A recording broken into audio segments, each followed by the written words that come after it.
Salmos 37, a partir do verso 1 até o verso 6, que diz: não te indignes. O que é ficar indignado? Irritado, com raiva, talvez com ódio, com revolta. Não te indignes por causa de quem? Dos malfeitores. Nem tenhas inveja de quem? Dos que praticam a iniquidade. Porque cedo serão ceifados como a erva e murcharão como a verdura. Uma vez mais, Salmos 37, verso 1. Não te indignes por causa dos malfeitores, nem tenhas inveja dos que praticam a iniquidade, porque cedo serão ceifados como a erva e murcharão como a verdura. Verso 1 e 2. Irmãos, eu queria começar, eu queria que você estivesse muito atento em nome de Jesus, a questão da ira e da inveja. Olha o que o texto sagrado diz: não tenha inveja deles. Não fique indignado e não tenha inveja. Não fique irado e não inveje a vida deles. Em Salmos também, no 73, só anote e depois você lê. Do verso 1 em diante, eu quero muito ler esse texto. Diz assim: verdadeiramente é um salmo de Asaf. Bom é Deus para com Israel, para com os limpos de coração. Quanto a mim, olha o que o salmista diz: os meus pés quase que se desviaram, pouco faltou para que escorregassem os meus passos. Por quê? Pois eu tinha inveja dos soberbos ao ver a prosperidade dos ímpios, porque não há apertos na sua morte, mas firme está a sua força. Eu passei demais, o bicho está todo doido hoje, Juninho. Não, tá certo, né?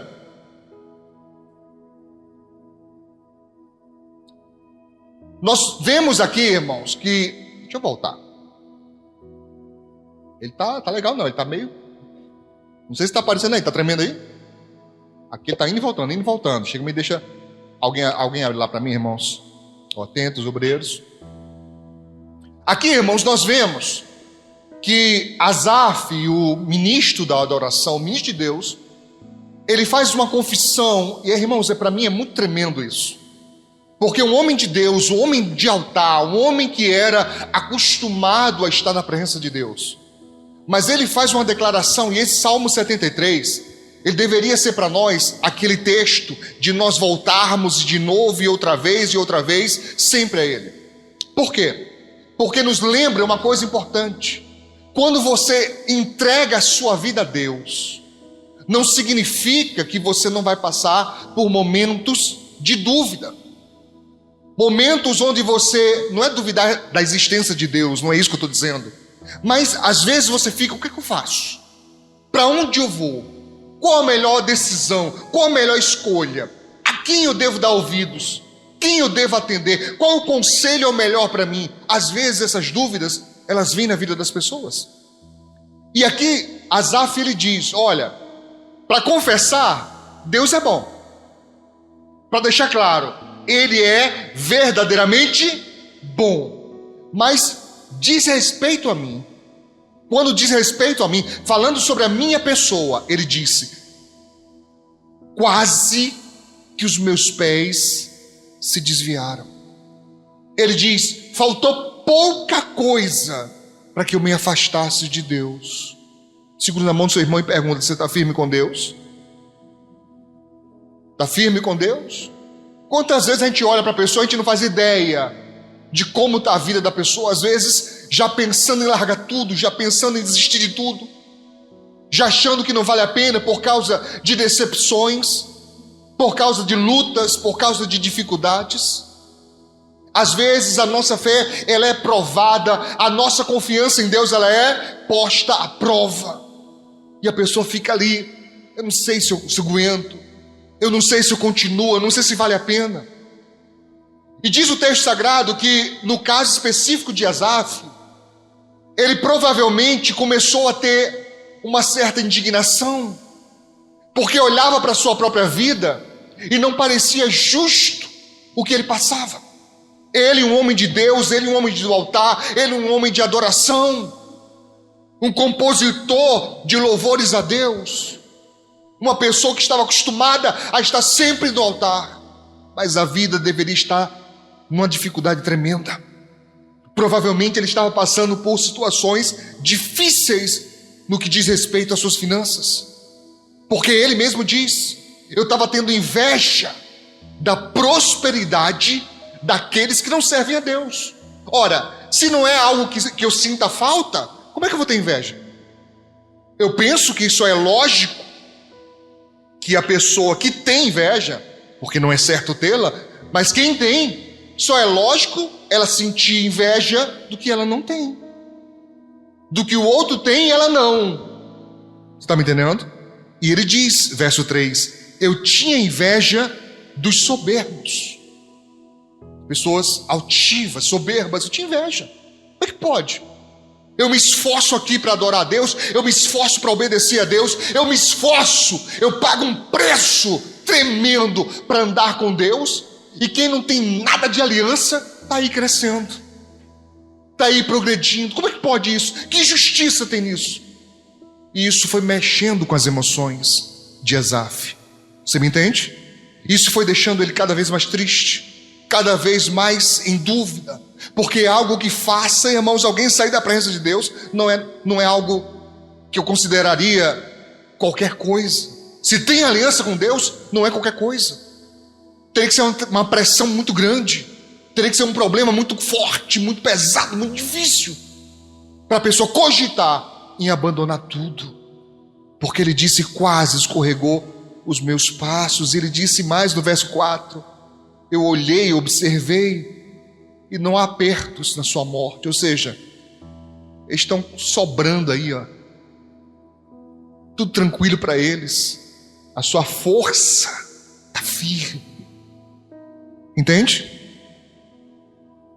Mas é preciso ter uma visão espiritual. Diz o verso 16, quando eu pensava em compreender isto, fiquei sobremodo perturbado. Qualquer pessoa, irmão, que parar para pensar, meu Deus, que lógica tem isso? Os que desagradam ao Senhor crescem, os que não te servem estão aí de boa, e eu que quero obedecer, eu quero te servir, é só pressão, é só luta.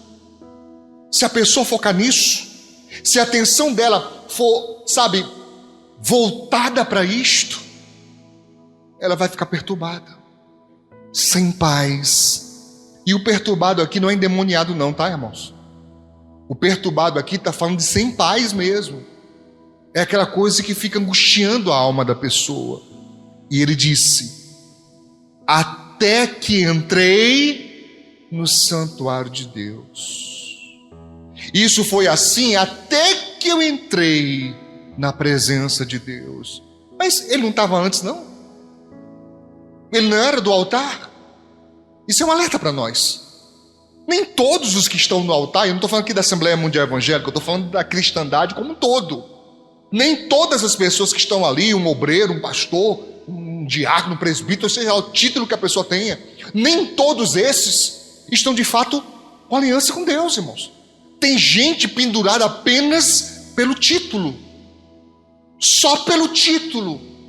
Tira o título para ver se a pessoa não se desbandalha. Alguns falam assim, poxa, como fulano mudou. Mudou? Será que mudou? Ou já era assim e apenas está se revelando, botando, exteriorizando aquilo que estava em oculto dentro. Ele disse, eu pensei assim, eu fiquei perturbado, eu fiquei angustiado até que eu entrei. no santuário de Deus. Olha que forte isso, irmãos. Então entendi eu o quê? O fim deles. A pastora Ludmila Ferber cantava assim: o que vem para tentar ferir o valente de Deus em meio às suas guerras, que ataque é capaz de fazê-lo olhar para trás e querer desistir. Canta. Que terrível arma é usada para tentar paralisar sua fé. Que arma é capaz de fazer isso? Ô, meu irmão, cansaço, desânimo. Você mal terminou a luta, pum, já tem outra. O que não falta é coisa para tentar paralisar nossa fé. Mas conseguir fazer isso é outra coisa. Nem sempre. Nem sempre. E quando acontece da tristeza nos abater, da angústia nos abater, e quando eu digo abater, eu não estou falando de exterminar. Eu falo abater no sentido de ficar, com o humor rebaixado, abatido para baixo, desanimado. Entende? Está claro isso? Mas quando ele entrou no santuário, o que aconteceu? Ele entendeu o fim. O fim. Como é que eles terminam os seus dias de vida? Como é que é a questão final? Porque às vezes a gente só foca no aqui e agora. Aqui e agora eu estou com um problema e ele está livre, leve e solto. Mas vem o final. Vem o fim. Pastor, isso quer dizer que nós só vamos ser felizes no fim?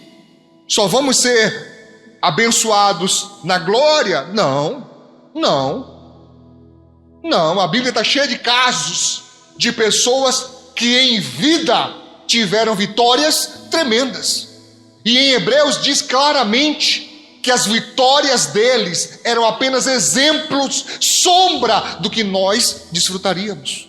Então, se eles venceram, muito mais nós. É tanto que, quando diz respeito aos servos do Senhor, a Bíblia diz: mais do que vencedores. É mais, não é apenas vencer. Vencer estava ótimo, mas a Bíblia não diz apenas vencer, ela diz mais do que vencedores. Amém?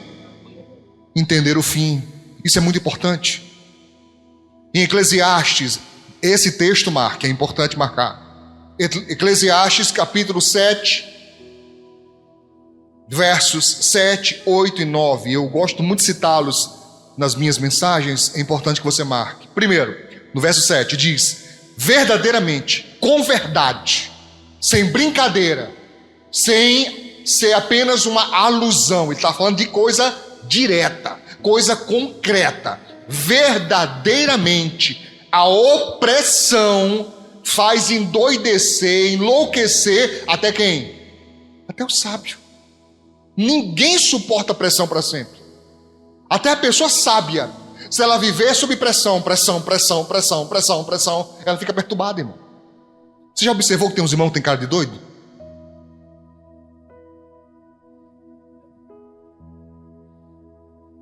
Não tem? Tem irmão que você olha para ele, ele tá com um olho aqui, outro acolá. E não estou falando de pessoa que tem estrabismo, não. É que a mente fica tão embaralhada de um jeito, irmão, que a pessoa se perde. Já viu isso? Eu já vi acontecer. A pessoa olhando para mim, aí o olho fez assim, ó. E foi, tá repreendido. Né? O olho rodando, daqui a pouco a cabeça roda também, sei lá. Né? Ou eu estou assistindo muito filme, não sei. Sabe? Mas tem gente que você olha para a pessoa está meio perturbada, irmão. A expressão da pessoa, ela já não fala mais coisa com coisa. Já não é uma pessoa que consegue concatenar as ideias. Entenda, existem pessoas que têm pensamento muito rápido. Eu não estou falando de inteligência não, é só a forma de pensar. Eu sou uma delas. A gente pensa tão rápido, tanta coisa ao mesmo tempo, que as palavras, elas barroam. Você quer falar uma coisa, mas já tem 4 aguardando a vez. Aí tem hora que você fica doido para falar tudo uma vez.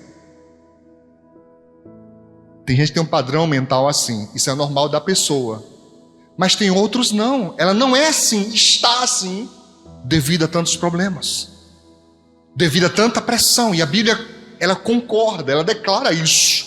Verdadeiramente a opressão faz endoidecer até o sábio, e o suborno corrompe o coração. Verso 8, marque ele. Melhor é o fim das coisas do que o princípio delas. Esse é um texto que eu repito muito, irmão. Tem gente que não entende isso. Pastor, então quer dizer que tem que acabar? Não, radical. Não é isso. Não quer dizer destruição, não quer dizer, sabe, derrota. Ele só está dizendo que, ao final das contas, quando você chegar ao objetivo traçado por Deus para a sua vida, não pode ir lá ser pior do que o começo. Não pode estar contra o desígnio de Deus. Não pode. Não pode. Alguém pode testemunhar para mim e dizer assim: pastor, quando eu comecei a vida, por exemplo, vida de casado ou vida adulta, pastor, era tão pior do que é hoje. Alguém? Era tão mais difícil do que hoje. Isso é bíblico, irmãos. Isso é bíblico. O normal é ir progredindo, o normal é ir melhorando, o normal é ir crescendo. Mas às vezes está no momento de transição e a pessoa não consegue perceber isso. Ela vive como se já fosse o final, e não é, meu irmão, não pode ser. Tá ruim? Tá, pastor, é uma boa notícia. De novo. Tá ruim? Tá, pastor. Então é uma boa notícia. Por quê? Porque não é o fim. Porque se terminar pior do que começou, a palavra mente. E ela nunca mentiu. Ela jamais caiu por terra. Porque diz o texto sagrado que o próprio nosso Deus, o Senhor, dono de tudo, Ele vela sobre a sua palavra para fazê-la cumprir. Significa, Ele está vigilante o tempo todo. Opa, cumpre isso aí. Não tem como. Cumprir. Tem que cumprir. Como? Não sei, mas vai cumprir. Amém? Só tem uma forma de não dar certo. Eu vou te falar no final. Diz o texto: melhor é o longânimo, muito ânimo. Significa aquela pessoa que não desiste à toa. Hoje tem uma palavrinha bonita para isso: resiliência. Não desanima, não para, não desiste. Amém? Verso 9, diz o texto: não te apresses no teu espírito a irar-te, porque a ira, ela abriga-se, ela se abriga, ela mora onde? No seio, no peito do tolo, ou dos tolos. Pastor, mas a Bíblia não diz irai-vos, mas não pequeis? Diz. Mas é muito difícil se irar e não pecar. É muito difícil, então é melhor evitar. Respira fundo. Amém? Dá uma voltinha. Segura a bendita dentro dos dentes aí. Olha para o teu irmão. Segura ela. Pastor, é difícil, pastor. Como é difícil? A Bíblia diz. A Bíblia diz que é um dos menores órgãos do corpo humano, mas é o que tem força para lançar todo o corpo no inferno. Temos que ter cuidado com ela. Amém? Por quê, pastor? Porque no mundo espiritual, toda palavra dita é uma semente lançada. Toda. Isso é tão sério que a Bíblia diz: por tuas palavras serás justificado, e por tuas palavras serás condenado. Então evite a ira. Evite tomar atitudes. Pastor, mas eu não estou irado com ninguém. Sim, às vezes é isso. Em se tratando de pessoas, você não tem ira nenhuma. Nenhuma. Mas tem uma revolta contra a própria vida. Uma amargura contra a própria vida.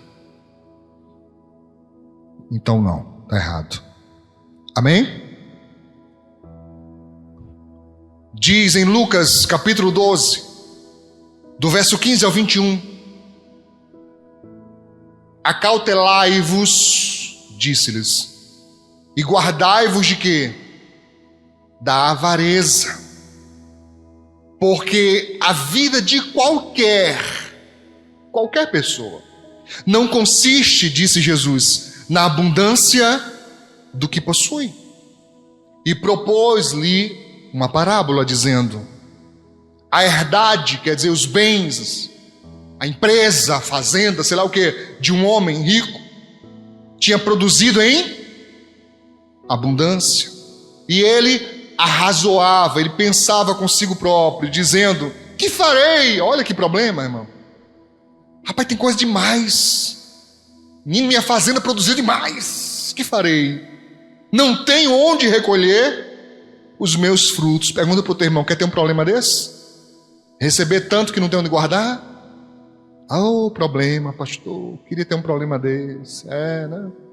E disse a pessoa: farei isto, derribarei os meus celeiros e edificarei outros maiores, e ali recolherei todas as minhas novidades, quer dizer, tudo que eu recolher, tudo que eu colher, né, os meus bens. E direi à minha alma: alma, tens em depósito muitos bens para muitos anos. Descansa, come, bebe e folga. Você tá tranquilo, rapaz. Tem sobrando aí, não tem aperreio não, tem dificuldade não. Verso 20. Mas, quem disse?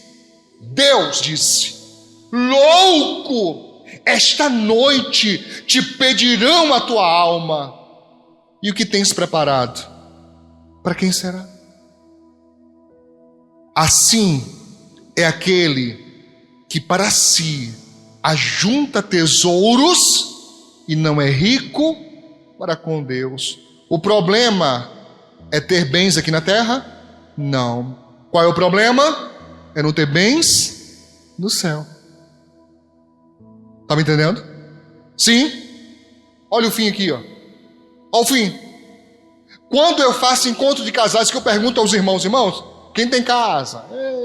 Quem tem veículo, carro, moto? Se tu morrer hoje, fica para quem? Aí os cabas dão. Pastor, fica para a mulher. Beleza. Olha aí uns para os outros. O que é que você acha? Se essa pessoa ficasse viúvo ou viúva? Ficaria viúvo ou viúva para sempre? Porque tem gente que promete, né? Não. Se morrer, nunca mais. Aí às vezes me dá 2 anos. Hã? Pronto, algumas pessoas são assim. Algumas pessoas são assim. Mas tem outras, como diz o ditado, não deixa nem o defunto esfriar. Não é? Não é não? Tem gente que é, meu irmão. Agora pensa aí. Os irmãos, deixa eu fazer esse convite aos irmãos. Pensa aí, irmão. Essa luta tua todinha. Pensa aí. Olha para ela aí. Aí Jesus chamou. Agora imagine. A irmã aí, será que ela ia ficar solteira para sempre? Será? Aí o que ficou vai ser de quem? É isso que ele está dizendo aqui. Você é louco. Tudo que você preparou vai ser para quem? Você nem sabe. Você pode supor, a irmã pode jurar de pé junto: meu filho, se você morrer, nunca mais ninguém. Tem gente que faz isso, está aí a irmã dizendo. Mas é uma suposição extremamente subjetiva, irmãos. A pessoa não sabe. Vai que daqui a 2 anos, 3, 4, 5, ela se apaixona por outra pessoa. Isso não pode acontecer, não? Pode acontecer. Imagina tu sabendo que tudo que tu lutou para ter, outro abençoado de Jeová vai tomar posse. Hein? O irmão chega e se arrepiou, foi? Pois é. Tá? Mas eu estou falando só da terra. E aqui não está falando só da terra. Aqui está falando do céu, da eternidade. Deus disse: você é louco. Você achando que teu plano é para longos anos, vai morrer hoje. Essa noite vão pedir a tua alma. E você é louco porque você não preparou nada para a eternidade. Zero. E aí? Perde 2 vezes, ao meu ver. Você está entendendo? Assim, aquele que para si ajunta tesouros e não é rico para com Deus. O problema não é juntar tesouros. O problema é não ser uma pessoa que fez do Senhor o seu tesouro, o seu bem maior. Tá? Então, não fica fitando no hoje. Olha para frente. Voltando para o texto base, Salmos 73, 37, verso 3. Salmo 37, verso 3. Diz o texto: confia no Senhor e faze o bem. Habitarás na terra e verdadeiramente serás alimentado. Outras versões falam: serás alimentado com a verdade. Está dizendo, não vai faltar alimento para você. Se você fizer a vontade de Deus. Se você confiar nele e fizer a sua parte. Amém? Confiança em Deus e fé inabalável. Salmo 125, verso 1, texto conhecidíssimo. Diz: os que confiam no Senhor, olha que coisa linda, serão como, parâmetro de comparação, serão como o monte Sião, que não se abala, mas permanece para sempre. Quando nós falamos fé inabalável, irmãos, acredite, muita gente não compreende isso. Acha que fé inabalável é a pessoa ser dormente, alienada. Tá tudo desmoronando, tá tudo dando errado, tudo caindo. E a pessoa, tá tudo bem. Segura na mão do seu irmão e diga para essa pessoa: a fé não nos faz lesados. Ninguém fica entorpecido com a fé. Pelo contrário, ela clareia os nossos sentidos. Ela nos deixa, de fato, sóbrios. Pela fé nós entendemos coisas que outras pessoas jamais entenderão. Isso é clareza. E Jesus disse isso: graças te dou, ó Pai, porque ocultastes estas coisas aos sábios e entendidos e revelastes a estes pequeninos. Fé inabalável, irmãos, significa: eu não me movo por causa de problemas. Problema nenhum vai determinar o curso da minha vida. Nós vamos sentir. Você pode dizer para o teu irmão: é normal sentir. Normal. Diga aí, pelo amor de Deus. Diga: é normal sentir. Sentir o que, pastor? Tudo. Tristeza, raiva, temores. Sabe aquele sentimento de quando parece que ninguém está te vendo? Eu sinto isso muitas vezes. Eu me preocupo com tanta gente, eu falo com tanta gente. Quando eu estou passando por uma luta, são poucos os que falam assim para mim: pastor, tudo bem? Os que falam comigo sabem que as minhas respostas sempre são muito poucas e genéricas. Na maioria das vezes vai ficar: tá ruim, meu, o bicho tá pegando. pé está comendo no couro, negócio pesado. E eu não posso falar muito. E às vezes eu digo só isso, vai ficar. Quem me conhece de perto sabe que eu estou passando uma luta grande. Mas eu estou profetizando, vai ficar. Agora não está não. Mas vai ficar. Vai passar. Vai passar. Amém? É assim, vai passar.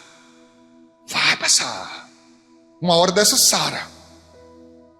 Uma hora dessa não vai doer mais. É assim que eu vivo. Mas não quer dizer que a gente não sente. Então quantas vezes não chega uma mensagem, irmãos, de ânimo para mim? Nada. Eu acho que estão me confundindo com Deus. Só pode. Será que tem alguém achando que eu sou fonte de poder e firmeza? Porque pense numa pessoa que recebe pouco incentivo, sou eu, irmão. Pense. Pense, pouca gente fala assim, pastor, e aí, posso fazer alguma coisa? Está precisando de alguma coisa que eu possa fazer? Ou nem perguntar. Só dizer, pastor, conta comigo, hein? Tamo junto. Não estou dizendo que não tem não, irmãos. Tem, só estou dizendo que é pouco. Vamos fazer uma enquete rapidinho? Me ajude, por favor, por favor. Em nome de Jesus, me ajuda. Pergunta para o teu irmão, tu já mandou uma mensagem de ânimo para o teu pastor?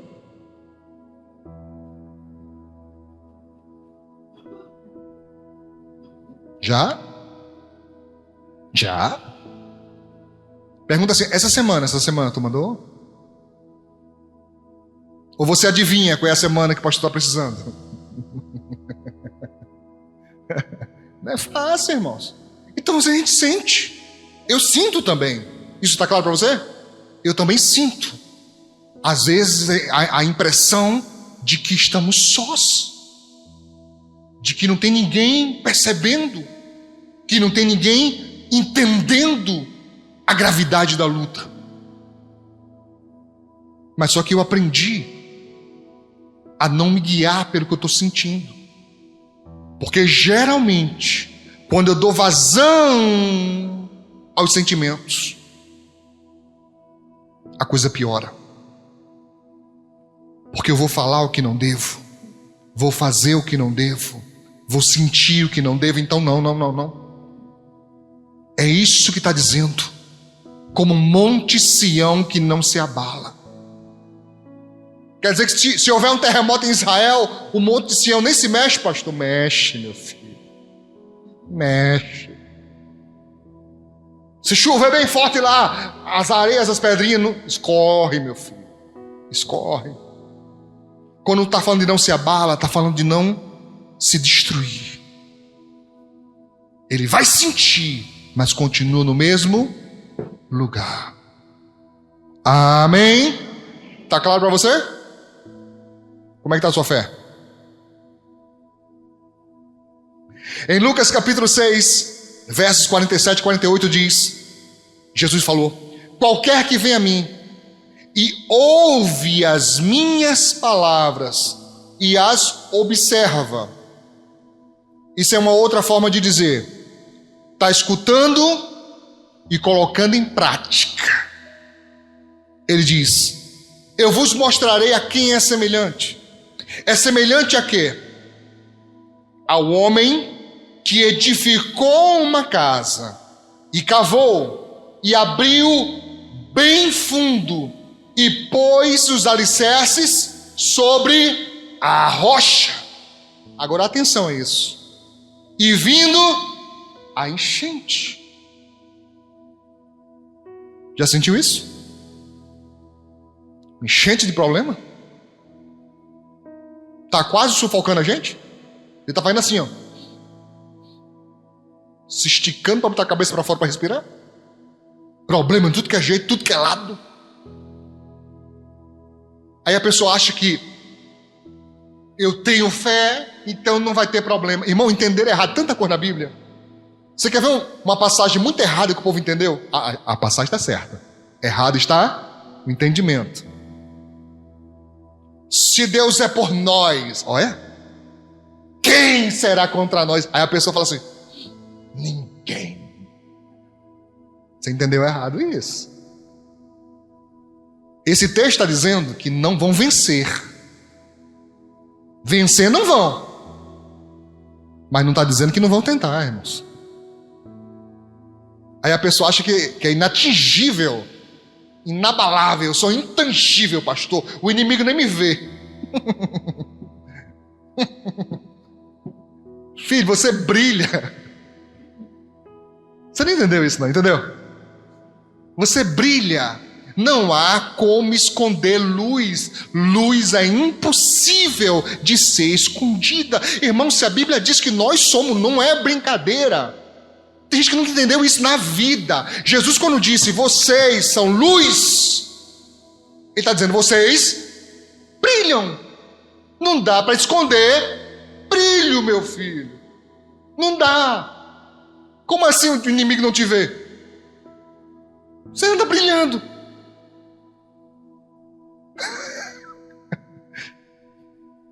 Eu tenho uma péssima notícia para te dar sobre isso.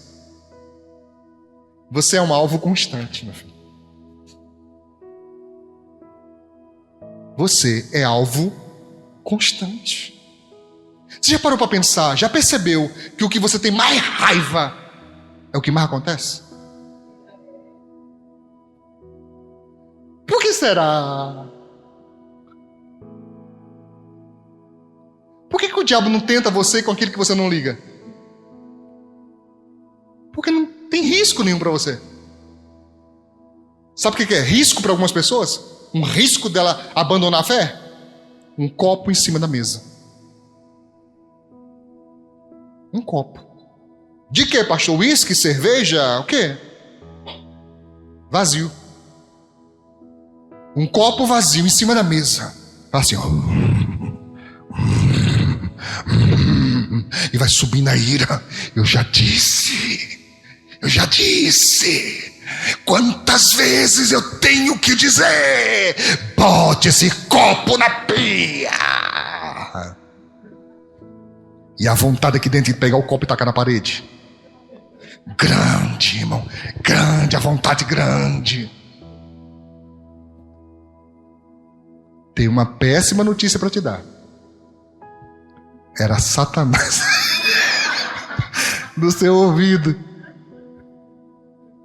Porque se tu tacar o copo, o resto vai junto, irmão. Se tu tacar o copo, tu vai tacar os pratos. Já tá atacando os pratos, já vira logo o armário inteiro. Já virou armário, né? Quem passar pela frente vai pra peia também. Aí aquela pessoa que tá te fazendo raiva há tempos, é justamente ela que aparece na sua frente, peitando você, fala assim, você tá doida? Aí a pessoa, tô.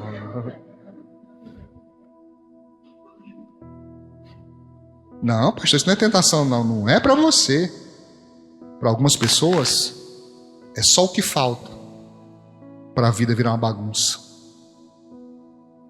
Satanás está torcendo para tu meter a mão.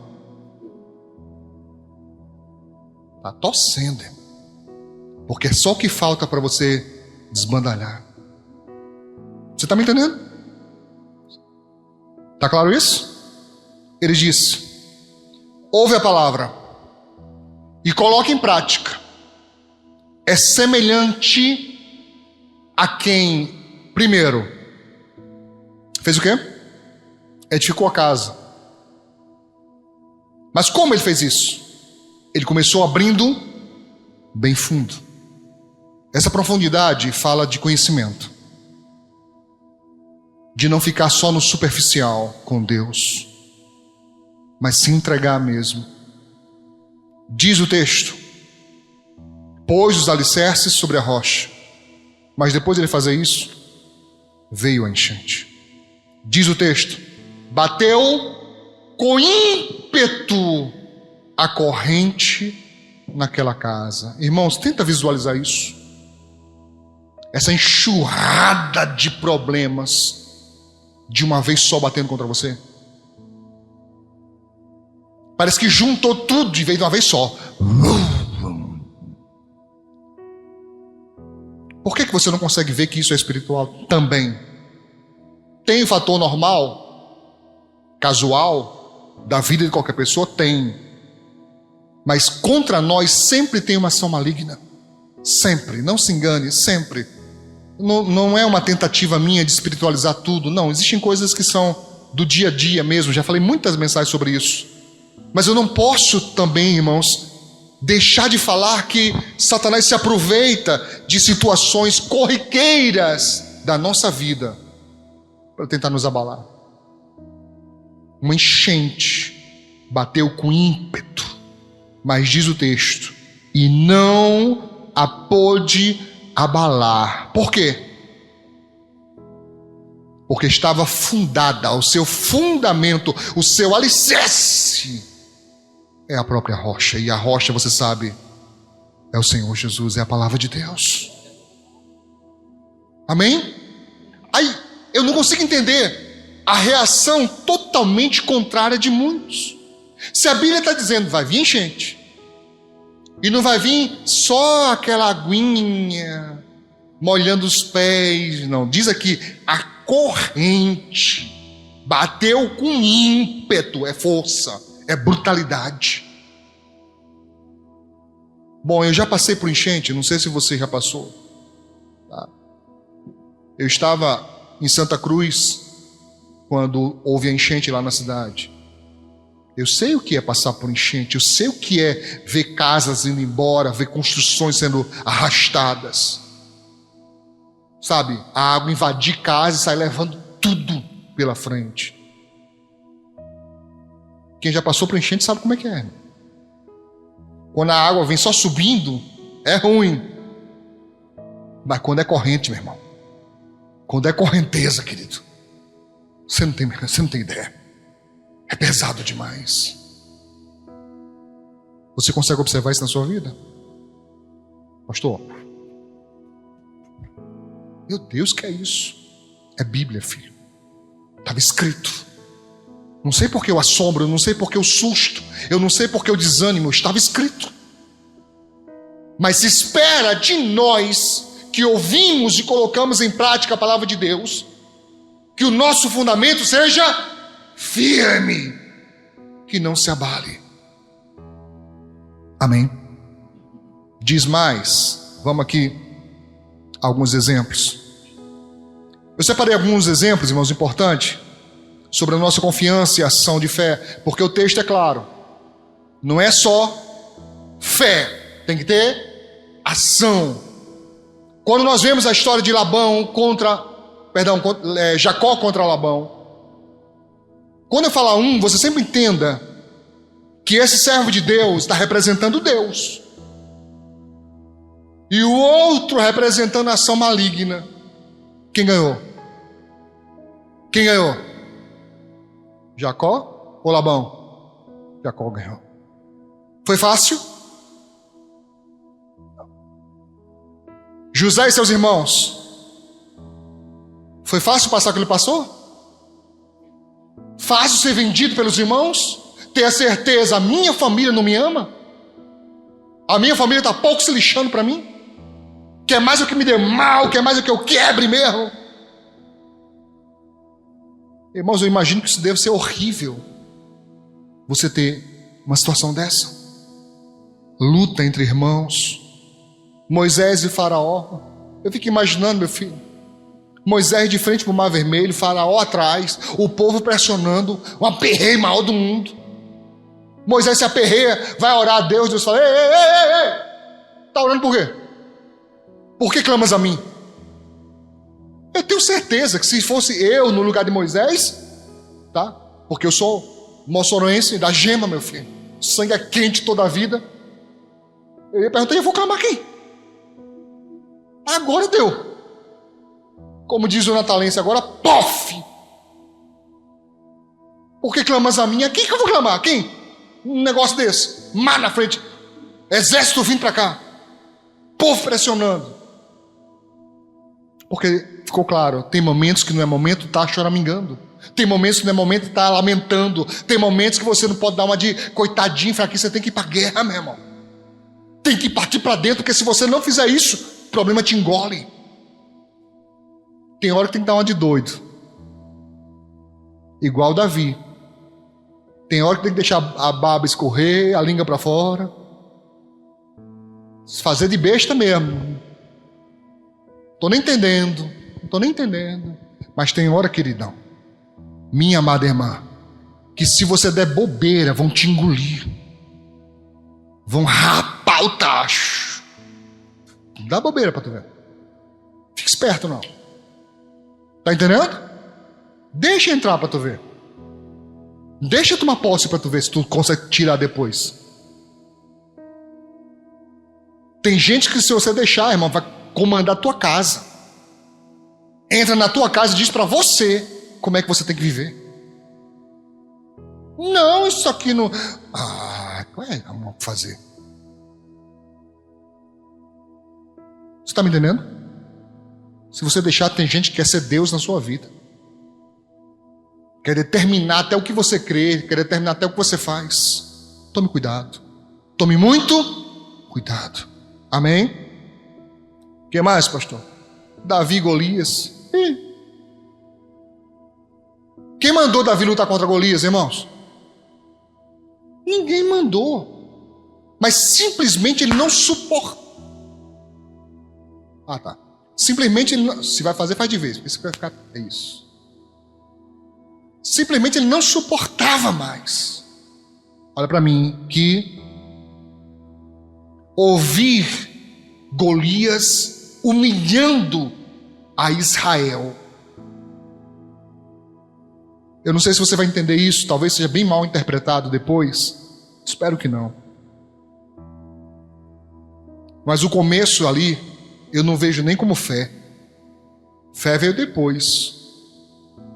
O começo foi revolta. Tem hora, meu filho, que você vai ser movido na força do ódio mesmo. Como assim, pastor? Não é ódio contra pessoas, não é ódio contra ninguém, mas eu estou falando contra a situação. Dizer, chega. Não. Parou, acabou hoje. Negativo. Vou tomar posse do que é meu, em nome de Jesus. Amém? Não teve profeta, não teve ninguém. Não tem nem registro que Deus mandou Davi lutar contra Golias. Mas não tinha nenhum homem capaz. Não tinha ninguém disposto. Ele falou, eu que vou. Não vai ficar por isso mesmo, não. Esse cara não vai ficar humilhando, não. Você nota isso, a revolta tão grande dentro de Davi, que quando ele vai lutar contra Golias, ele dá uma lapada no exército de Israel. Já percebeu isso? Ele falou assim, olha, vem, falando com Golias, vou tirar tua cabeça, vou dar o teu corpo às bestas e às aves, e esse povo saberá que há Deus em Israel. Não é só o povo de lá não, era todo mundo. Eram os inimigos e os próprios deles também. Então, ninguém crê, irmão, que ninguém luta. Vou eu. Aí Deus deixa passar uma situação dessa? Nada. Nada. E principalmente quando ele fala assim, eu vou contra ti em nome do Senhor dos exércitos, o Deus dos exércitos de Israel, a quem afrontaste. Amém? Aí agora que não tem jeito de perder mesmo, não. Botou Deus no meio do negócio. Mas já notou que tem gente que só bota Deus onde não cabe? Só lembra do nome de Jesus em coisas fúteis. Elias, profeta de Baal. Irmão, não vou nem falar tudo não. Tá aí, depois você lê. Sadraque, Mesaque e Abednego. O rei disse, vou dar a segunda chance. Quando vocês ouvirem a música, se vocês não se ajoelharem e adorar a estátua que eu ergui, vai para a fornalha. Os rapazes disseram, fica sabendo, ó rei, o Deus a quem nós servimos, ele pode nos livrar, porque Nabucodonosor disse, quem é o Deus que livrará vocês da minha mão? Eles disseram, o Deus que nós servimos, ele pode. Mas se ele não quiser hoje, eu não sei vocês, irmão, mas eu leio isso rindo às vezes. Eu falo, os caboclos atrevidos, né? Se ele não quiser, fica sabendo que a gente não se dobra, não se ajoelha, só nos ajoelhamos perante Deus. Tocou a música, não se ajoelharam. O rei manda jogar. Você conhece a história. Os soldados que levantaram morreram queimados. Caíram os 3 atados, amarrados com as roupas. Daqui a pouco o rei olha. Menino, vem cá. Aí tu não lançou 3 lá dentro, não? Verdade, ó rei. Eu estou vendo 4. E o aspecto do quarto é semelhante ao Filho dos deuses. Estavam passeando dentro do fogo. Pô, irmão, essa é uma cena que eu queria que me mostrassem. Porque eu consigo imaginar os caras tirando onda mesmo com o rei. Passeando, e Jesus passeando com eles. Lá dentro da fornalha. Isso deveria ser para nós um exemplo, irmão. Nem sempre Ele nos livra dos profetas de Baal. Mas Ele pode fazer descer fogo do céu. Olha o caso de Eliseu.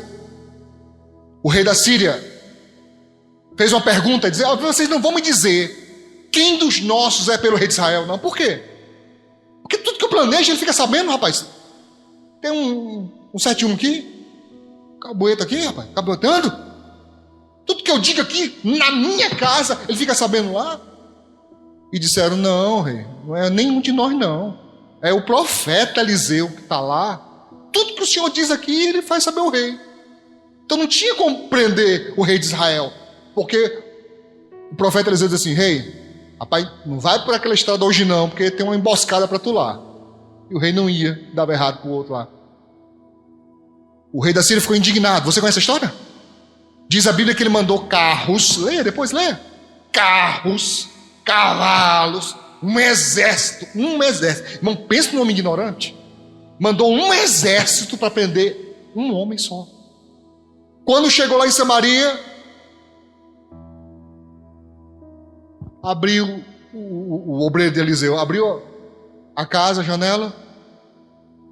Fala, meu Deus do céu, o que foi? Rapaz, está rodeado aqui de soldado.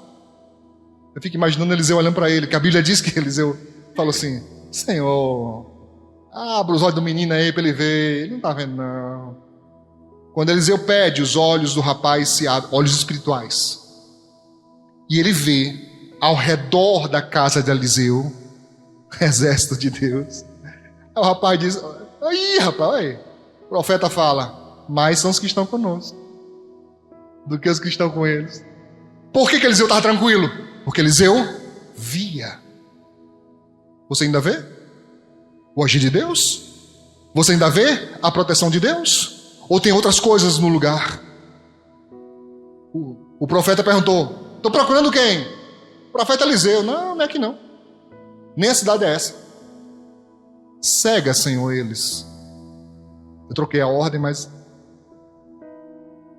tudo cego, o exército todinho. Aí Eliseu fala assim: dá aqui a mão. Todo mundo dando a mão. Isso é uma cena muito engraçada, né? Todo mundo dando a mão aos exércitos. Todo mundo. E Eliseu na frente guiando. Levou ele lá para frente do rei de Israel. Quando chegou lá, Eliseu falou assim: Senhor, abre os olhos dele para eles verem. Quando eles viram, estavam desarmados, rodeados pelo exército de Israel. Aí o rei pergunta: mata? Não, mata não. Você não fez nada para isso? Não fez nada. Você vai fazer um acordo de paz. Manda os meninos embora para casa. Só para eles terem um exemplozinho de que aqui o caldo é grosso. Amém? O rei da Síria que nem conversa, irmãos. E quem era o soldado que ia voltar? Você imagina essa conversa quando chegou lá, cada um espalhando. Como isso deve ter se espalhado como fogueira. Menino, ninguém se mexe com esse povo, não. Só um deles lá, meu irmão, fez uma oração lá, ficou todo mundo cego. A gente caminhou, foi não sei quantas horas lá, tudo de mão dada. Como Deus poderia fazer coisas tremendas se você ainda cresce, irmãos? Como Deus poderia fazer os inimigos rodear cegos sem te achar? Ah, pastor, mas você falou que a gente brilha. Os inimigos espirituais, sim. Os de carne não vão nos achar. Amém? Vamos à frente. Diga graças a Deus. Continuando aí no capítulo 37, verso 4, atenção a ele. Muito importante, diz: deleita-te também no Senhor, agrada-te do Senhor, e Ele te concederá o que deseja o teu coração, ou satisfará o desejo do teu coração. Amém? Deus é o motivo da nossa alegria. Quando o texto diz deleita-te, né? Se alegre, tenha prazer. Diz também, não é somente porque nós temos prazer em outras coisas, mas ter prazer no Senhor, quer dizer, na pessoa dele, na presença dele. Tem gente que não tem, irmãos. Sinceramente não tem. Para algumas pessoas, o ir para a igreja é um fardo. Eu quero te perguntar isso. Atenção a mim, esquece lá o texto, olha para mim. Quando você chega na casa das pessoas que você acha que te ama, parentes, irmãos, quando você chega, principalmente quando você demora a ir, eles olham primeiro para o seu rosto ou para as suas mãos?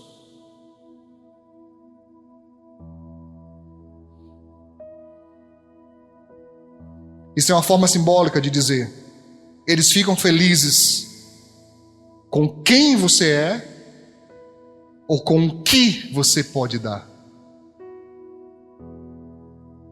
Irmão, tem gente que nunca vai entender isso.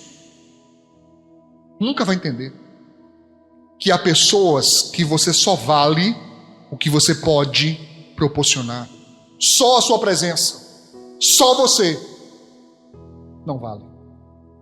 Se você não tiver nada para oferecer, a pessoa te trata como se você fosse realmente um desvalido, uma desvalida.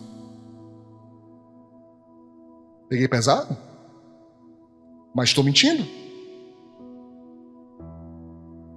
Então elas olham para você ou para suas mãos? Vou fazer uma pergunta.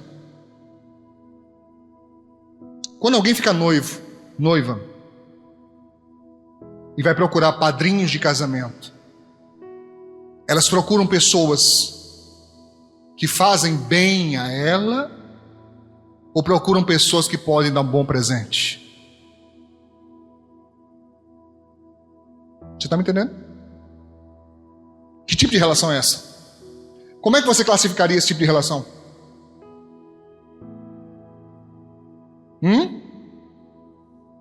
É uma relação interesseira? Promíscua? Isso é para você se eu te disser que tem gente que age com Deus da mesma maneira. Está interessado no que Deus pode dar, não na presença dele. Você pode ver, irmãos. Faça uma análise na sua memória. Lembre de irmãos que só vêm na igreja quando estão na pior. Quando a coisa aperta, irmão, você toma até um susto. Fulano.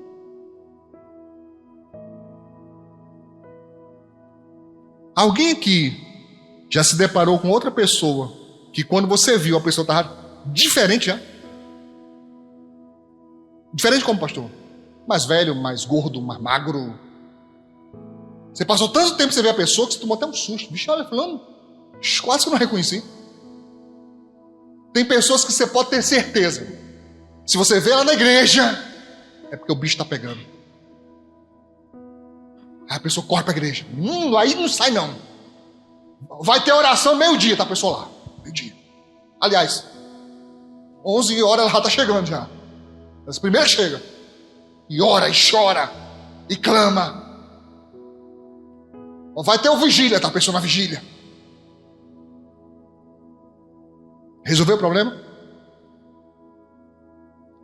Começa a faltar. Começa a se distanciar. Porque para esse tipo de gente, ela está interessada no que Deus pode dar. Mas o texto é claro: se agrade no Senhor. Irmão, Deus não é menino não, irmãos. Deus não quer esse relacionamento interesseiro não, irmãos. Amém? E ele diz: se você se agradar do Senhor, Ele vai conceder o desejo do teu coração. É sempre assim. Lembra de Salomão? Lembra de Salomão? Pediu o quê? Sabedoria? Pediu conhecimento? Você vai ter sabedoria, você vai ter conhecimento, você vai ter riqueza, você vai ter... porque você está focando na coisa certa.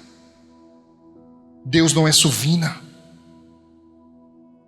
Deus não é como o homem, não, irmãos, que quer ter, é muito importante. No dia que você vai entender isso, no dia que você entender isso, que quando você deixa sair o que está na sua mão, Deus deixa sair o que está na mão dele. Ele não retém, ele nunca retém. Entende isso? Sabe imposto de renda? Sabe não? Pergunta a Marinara que ela te explica. Tem um nome interessante que o pessoal chama leão. Não é? Eu acho que tem gente que acha que quando a Bíblia fala Jesus é o leão, está confundindo com isso. Não. Ele me dá... Não é assim não. Amém, irmãos.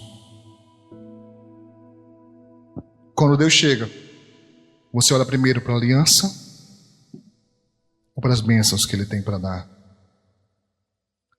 Amém. Vamos adiantar aqui. Diz o texto: entrega o teu caminho ao Senhor, confia nele e Ele tudo fará. Entrega o teu caminho ao Senhor. Entrega. Confia nele. Ele fará. Olha o que diz em Provérbio 16, marque. Provérbio 16, versículo 1 ao 3. Do homem são as preparações do coração, mas do Senhor a resposta da boca. Todos os caminhos do homem são limpos aos seus olhos, mas o Senhor pesa os espíritos. Confia ao Senhor as tuas obras, e os teus pensamentos serão estabelecidos. Irmãos, crente sabe disso, irmão, mas não faz. Em 1 Coríntios 16, vou ler só o 7. 1 Coríntios 16, 7. Paulo disse: porque não vos quero agora ver só de passagem. Eu não quero ver vocês só rapidamente, só de passagem, mas espero ficar convosco algum tempo, se o Senhor permitir. Esquecemos disso. Esquecemos de deixar Deus no controle da nossa vida. Vamos fazendo, vamos tomando direções. Em Tiago, você pode marcar esse? Tiago, lá perto do Apocalipse, capítulo 4, verso 13 ao 15. Eu preciso estabelecer isso aqui que é muito importante. Tiago capítulo 4, verso 13 ao 15. Eia agora, vós que dizeis, hoje ou amanhã iremos a tal cidade, e lá passaremos um ano, e contrataremos e ganharemos. Digo-vos que não sabeis o que acontecerá amanhã. Porque o que é a vossa vida, disse Tiago, é um vapor que aparece por um pouco e depois se desvanece, se vai. Verso 15 é o mais importante. Ele diz: em lugar do que devias dizer, quer dizer, ao invés de falar assim, ao invés de dizer assim, deverias dizer: se o Senhor quiser, e se vivermos, faremos isto ou aquilo. Esquecemos disso, irmãos. Esquecemos disso. Aí alguém diria assim: pastor, mas o senhor é um dos que mais incentiva a fazer planos. Sim, sou. Eu sempre digo, temos que ter planos. Se você não tem plano, não sonha. Se você não sonha, você não alimenta o desejo e a sua fé. Precisa. A fé, ela é alimentada com os nossos sonhos também. O que gera a fé? A palavra. A fonte é a palavra. Mas quando nós sonhamos, temos esperança, isso vai alimentando essa fé, amém? A gente vai voltando para a palavra e isso vai se fortalecendo. Só que tem pessoas que, sabe, elas não conseguem mais entender, já perdeu o entendimento do que significa ser servo de Deus. Me ajude aí, pergunta para o teu irmão, o que é isso? O que é isso? Defina para mim, servo de Deus, o que é ser servo de Deus? Você acha que ser servo de Deus é vir para a igreja? Há muitos que vêm e nunca serviram a Deus. O que é ser servo de Deus? É render-se a Ele, é deixar Ele no controle da nossa vida. Mas cadê? Está aqui Tiago dizendo, se Deus quiser. Mas pastor, uma vez você pregou aqui, dizendo que esse negócio de se Deus quiser é errado. Sim, naquele sentido. Qual sentido? Dúvida. O povo muda as coisas. Você pergunta para a pessoa, e aí fulano, vai vencer? Se Deus quiser. É como se ela não tem nada com isso. Ela é vencedora, derrotada, é Deus que quis. Não. Sua luta também. Esse se Deus quiser aqui é de rendição. Entende a diferença? Entende? É alguém que se submete. É alguém que diz, olha, se for a vontade de Deus, se Deus desejar isso, eu quero. Meu querer tem aqui, mas eu vou submeter o meu querer à vontade de Deus. Aquele outro é, se Deus quiser. Dúvida. Ela nem sabe. Está me entendendo? Vocês estão entendendo isso, irmãos? Para encerrar, Salmo 73, o último versículo, 37, perdão. Salmos 37, verso 6. Obrigado. E Ele fará sobressair a tua justiça como a luz, e o teu juízo como o meio-dia. Você vai brilhar. Ele está falando de vitória, irmãos. Destaque. Ele está dizendo, não vai ter como esconder a tua vitória.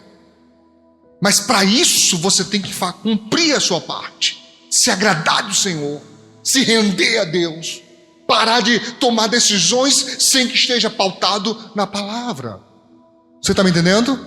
Se você fizer isso, o Senhor Deus vai te abençoar. Quem entendeu? Aplauda ao Senhor Jesus bem forte. Glória a Deus. Forte, gente. Aleluia.